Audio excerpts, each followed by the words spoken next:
This episode is brought to you by the Sterling Soap Company. Sterling Soap is 100% natural and with a variety of bath soaps, shave soaps, beard balm, lotions, cologne, and many more personal care products in a large variety of scents, you're sure to find something that's perfect for you or that special someone in your life. Check them out at sterlingsoap.com. This day in sports history. It's July 21st, and on this day in 1990, it was a did he or did he not moment in Major League Baseball.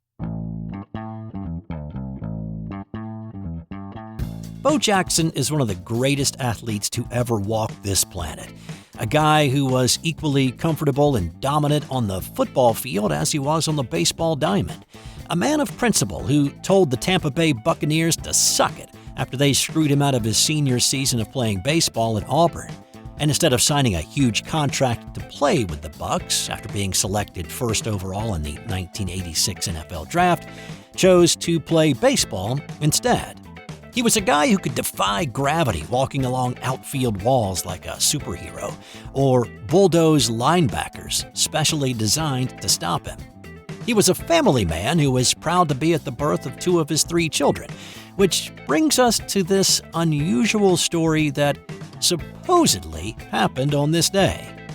In 1990, Jackson was a Kansas City Royal, and he claims he argued a strike call so vehemently that he got intentionally thrown out of the game to go spend time with his wife and newborn baby girl. I took strike three right down the middle on purpose, and I turned around and cussed out the umpire so he could toss me out of the game. This was July 21st, 1990. My daughter was born that morning, so I went to the hospital to spend the day with my daughter. That's my favorite moment.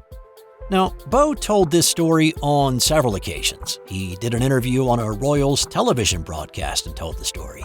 He told it again on an appearance on ESPN.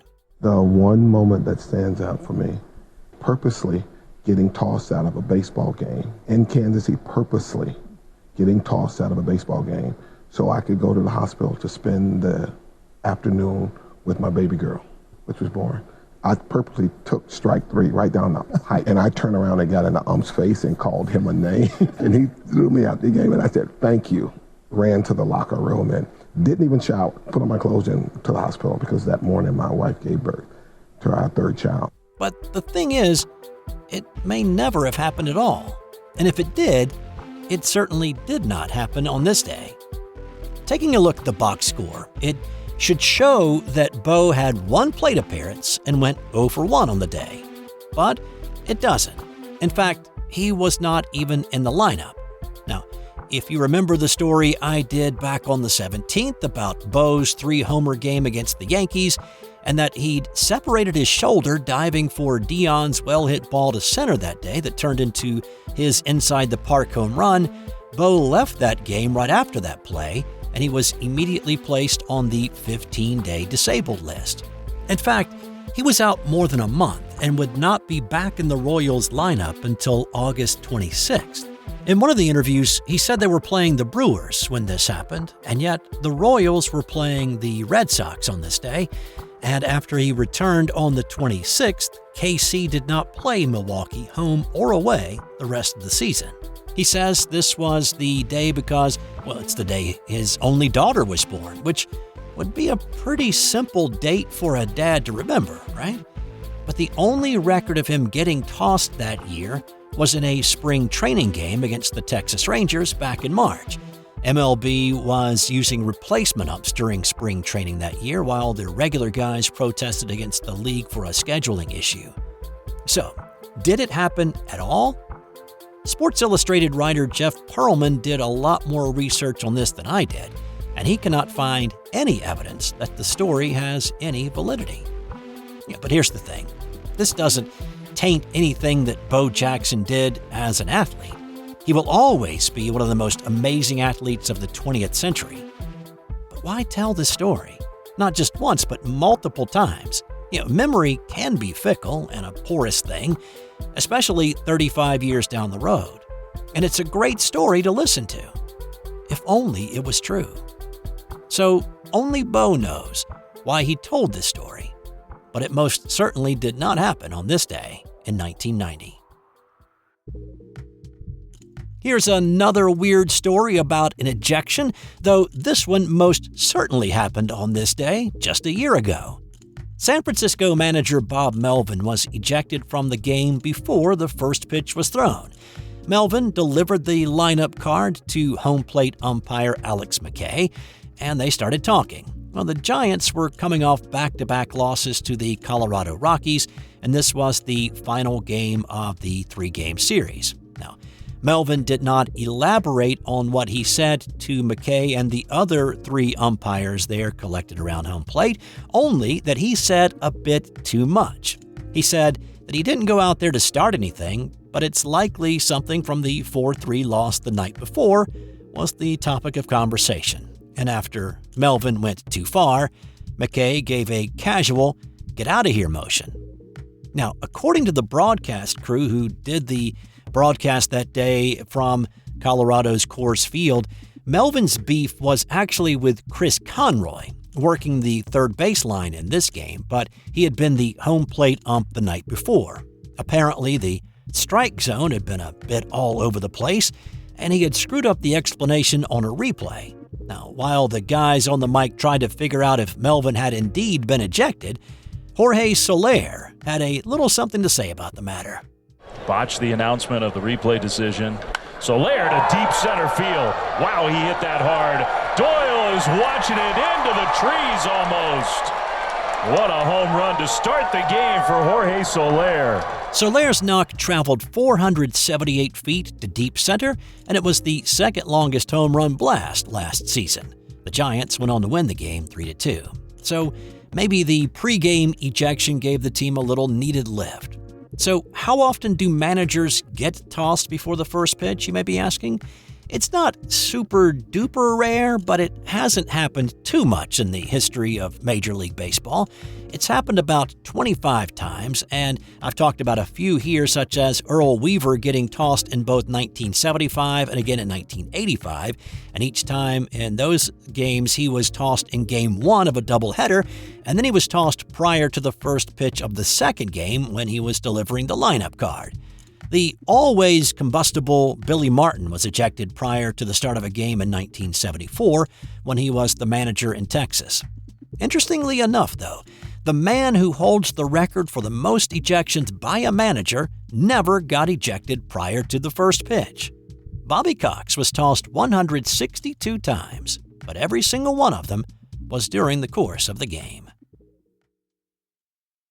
This episode is brought to you by Firefly Books, and with you being a sports fan just like me, here's 2 suggestions for your next great sports read. If you love basketball, then you need to add Dave Zarum's book, NBA 75, The Definitive History. Uncover untold stories of triumph, controversy, and the greatest stars of the game. From the league's humble beginnings to its modern glory, it is a courtside seat to 75 years of NBA history. And if you're a golf fanatic, then you gotta check out Matt Adams' book, The Golf Round I'll Never Forget. I've used it as a reference in this podcast over the past year for lots of stories that I've done, and I can tell you from experiencing it, this is a great book. Relive 50 of golf's most memorable moments through the eyes of the legends themselves. It's the closest you'll ever get to walking the fairways with the greatest to ever play the game. Grab your copy of NBA 75 or The Golf Round I'll Never Forget, available from Firefly, wherever you get your books. On this day in 1959, it was the Boston Red Sox becoming the last team in Major League Baseball to integrate its roster. So this is more than 12 years after the Brooklyn Dodgers brought Jackie Robinson up as the first player in the majors. It's also 9 years after the other Boston baseball team, the Boston Braves, had brought Sam Jethro up, and he went on to win the National League's Rookie of the Year award in 1950. A quick side note, Jethro is still the oldest to win Rookie of the Year honors at the age of 32. Now, by this point, both the Dodgers and the Braves had pulled up stakes and relocated to the West Coast and Midwest respectively. On this day, the Red Sox were in Chicago playing the White Sox. In the top of the 8th, trailing 2-1, Vic Wertz pinch hit for Don Budden and got a hit. Pumpsie Green was inserted as a pinch runner, officially becoming the first black player on the team most resistant to integrating. Green stayed in the game and played shortstop in the 9th inning. The next day, Green was in the starting lineup playing second base. He went 0 for 3 with a walk. Green was a reluctant pioneer, though. He simply wanted to play baseball. He was quoted in the weeks leading up to his debut saying, "I'm no martyr, no flag carrier. I'm just trying to make the ball club, that's all. I'm not trying to prove anything but that." Green had been outstanding in spring training before the '59 season, and there was anticipation that he was going to make the team coming out of Arizona to start the regular season. But he had been assigned to Minneapolis for what the Red Sox called more seasoning. So why was Red Sox management so resistant to integration?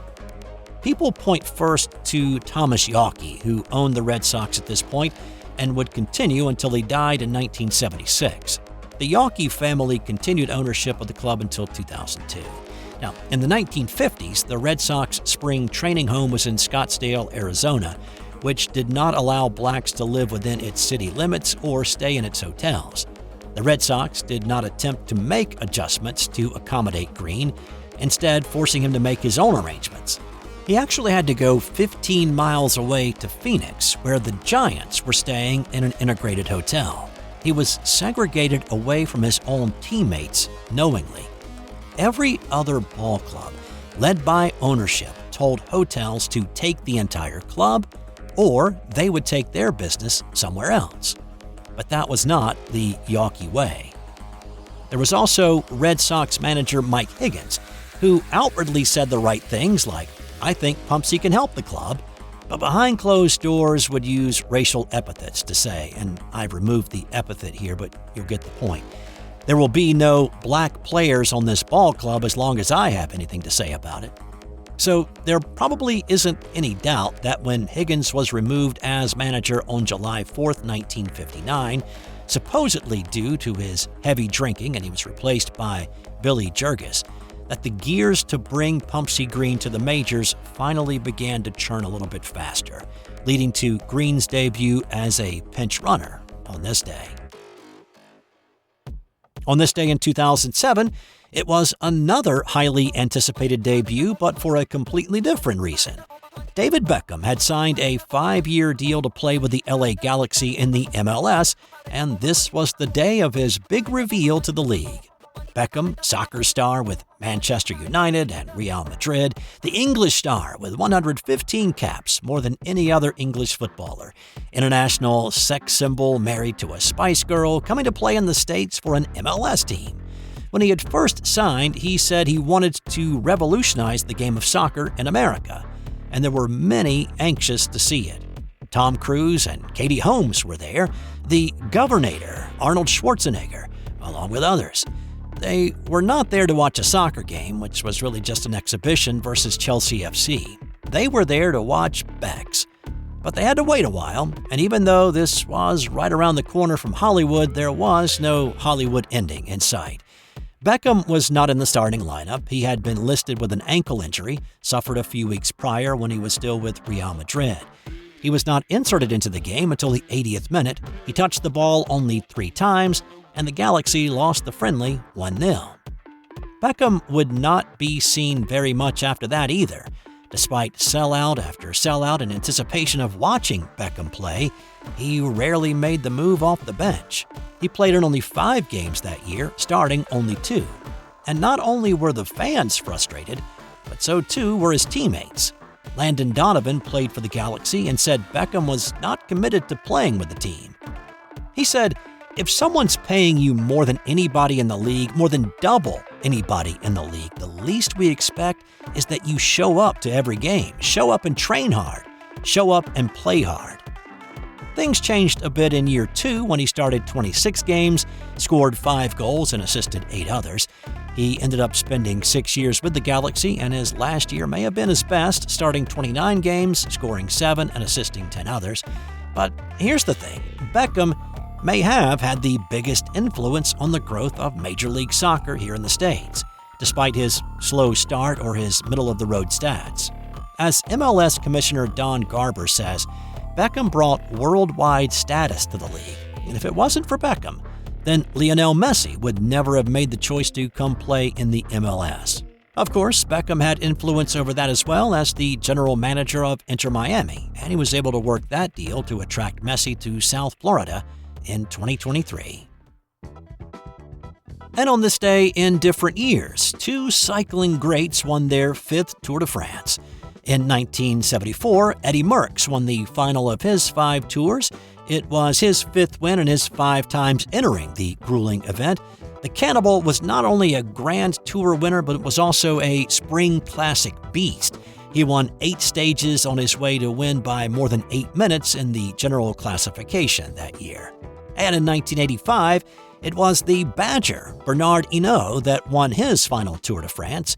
He won 2 stages and bested his teammate and American Greg LeMond by 1 minute 42 seconds in the GC. Now that set up controversy for the next year, though. LeMond had played the role of good lieutenant, ushering Hinault up the mountain in 85, blocking the wind in front of him so he didn't use too much energy and, in essence, did not attack.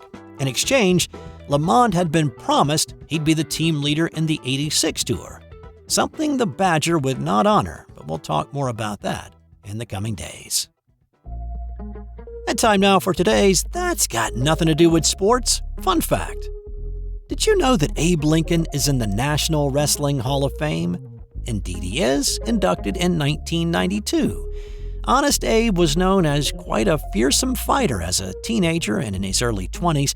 Now, Abe did not ever put on a singlet and assume the position on a mat. Wrestling in the early to mid-1800s was more of a center-of-town affair and hand-to-hand combat. He wrestled around 300 times, and it said he only lost once in the dozen or so years that he actually wrestled. His most well-known bout was against a guy named Jack Armstrong, the toughest of the toughs in a gang known as the Clary's Grove Boys. Armstrong used one particularly painful yet illegal move on Abe, who then responded with a reversal, picking up Armstrong and tossing him hard to the ground, knocking him out.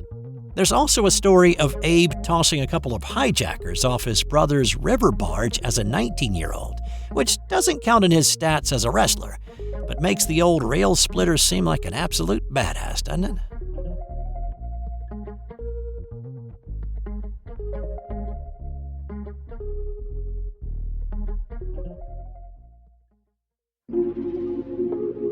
This has been an original Thrive Suite production.